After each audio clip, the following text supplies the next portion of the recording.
Okay, welcome back. It's been a little while, but we're finally back here. Let's continue and build us a bicycle, shall we? Where have we left off? I talked about the model, and I promised that today we're gonna get down to business. Well, we shall. No worries. This is chapter 3, the beginning of the rear fork. Right, we're gonna start building the rear fork. Rear fork, you say, what is that? Well, you remember this?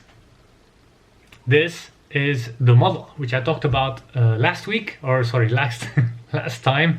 I don't produce one of these per week. This is the model that we talked about last time. As you can see, with all the nice and colorful, beautiful bits that we talked about. If you missed that, please have a look at the other video. But what we're going to focus on today is this little bit. This is the rear fork. It's a metal thing in the back which holds up the rear wheel. And consists out of big chunky pieces of metal, which first of all we have to cut, right? So why don't I show you how I do things, right? Over to the makerspace.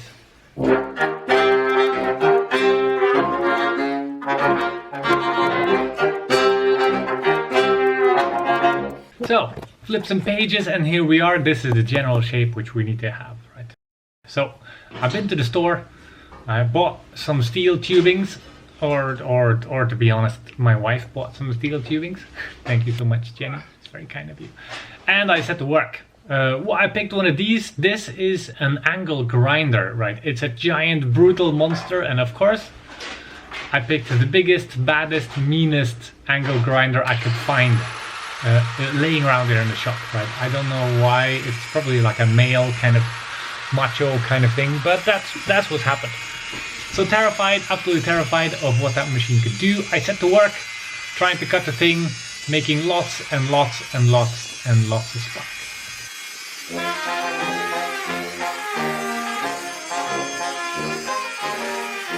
It is fun and also terrifying at the same time.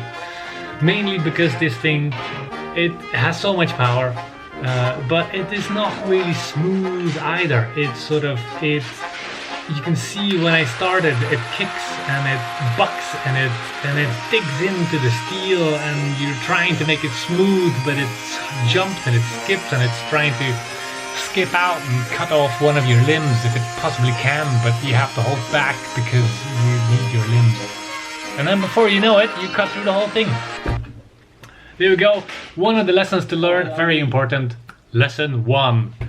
Freshly cut steel is sharp as f***. As you can see, it's a lesson I learned the hard way, and I will learn more the hard way more often. So, what can you do about it? No worries. You can just use a good old file, like they used in the olden days. Right? You could do that, of course, but we are we're looking to learn tools, right? What you need is one of these. This is a flapjack, and a flapjack is basically it's a special disc on an angle grinder, and it basically serves as sandpaper on steroids. It spins around at 1,000,000 frames per second and cleans the whole thing up, no problem, right? And it makes beautiful sparks, so that's always a bonus. Here we go. With that cut, we have to cut the other arm, which we do in exactly the same way, basically. Right?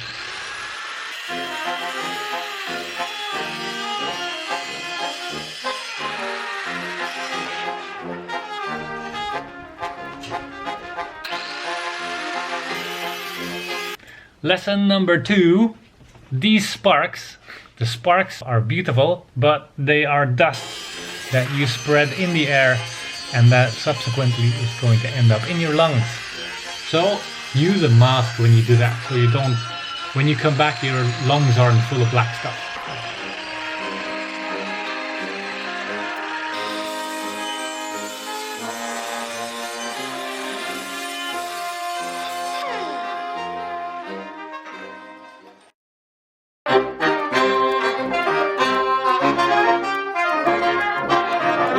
I'm telling you, this place is f***ing brilliant, right? So you have all the welding stuff here, or actually the welding machine, maybe I showed you before, right? But they have so much more cool stuff, because this is the welding place, a tiny little welding room, as you can see. But behind me, or actually behind me, is the metal shop. Oh my god, look. Have a look at this. Have you seen so many tools? I mean, there's half of these, or actually 80% of these, I don't know what they do. But I'm about to learn, right? So what I'm gonna do now is I'm gonna try and use this kit, this bad boy, right? It's a giant cutting machine. As you can see, the blade is hidden away nicely. It's supposed to be metal. I'm gonna cut this piece of metal, and the difference between this one and this bad boy, this guy, is that this one gets really hot and is full of dust, right? As I noticed last time, this shoots off dust, right? It's not very pleasant. This one is supposed to, as you can see, just splinter stuff. It has lots of small little things, and it doesn't get hot, which means it doesn't really deform so much, right? And then of course we have the tiny little roller thing here for stability, so I don't cut my fingers off, which is excellent, right? Let's start playing. This is gonna be fantastic. I love this place so much. It's so cool.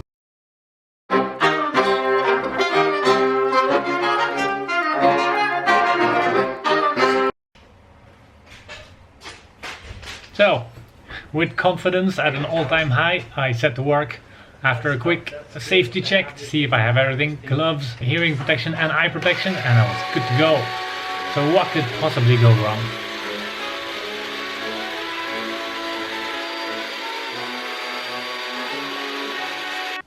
Lesson 3. Use the correct saw disc for the correct kind of metal. Now look at this big boy. This is the plate that goes in there. It's giant. I think as well, like, it has these sort of really small little niglets which are specialized to be here. Like very special little sort of tooth. This one's for steel. I was so close to making the mistake of trying to cut a steel thing with an aluminum saw. That would have been bad. These ones are expensive. So, good save, Simon. Let's see if we can install it now.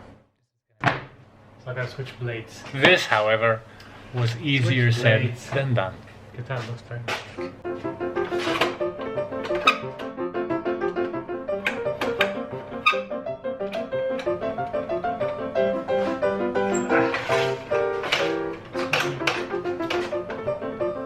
How can I...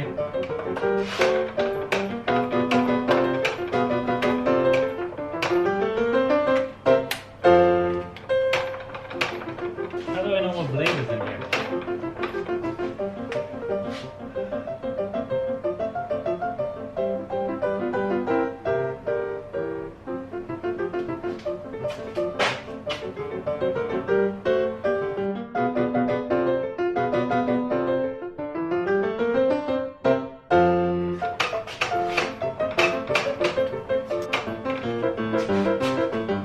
Thing.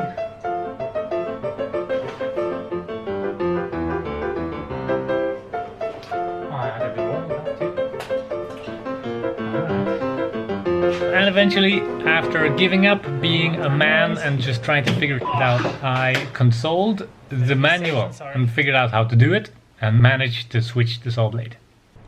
Alright, let's try again, shall we? Watch out for loud noises.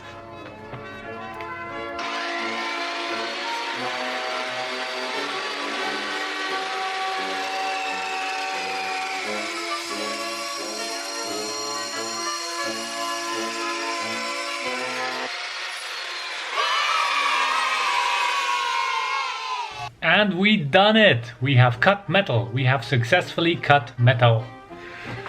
Join us next time. We're gonna be not only cutting, but we're also gonna be welding. Join us again next time in another episode of Simon Builds a Bike. Yeah.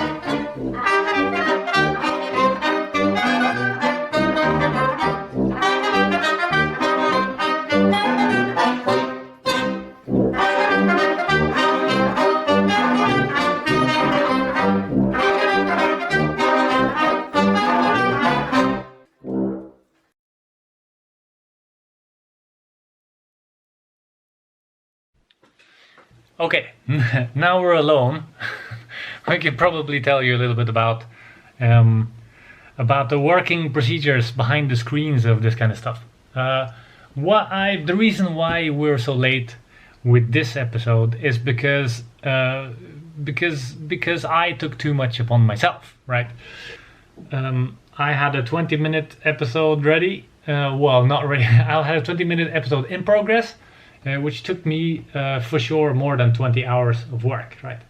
That's not viable. That is not working. It gave me a whole newfound respect for YouTube peepers of YouTube. That do cutting and editing and these kind of things. Granted, I suck at it, but even so, it is a lot of work, right?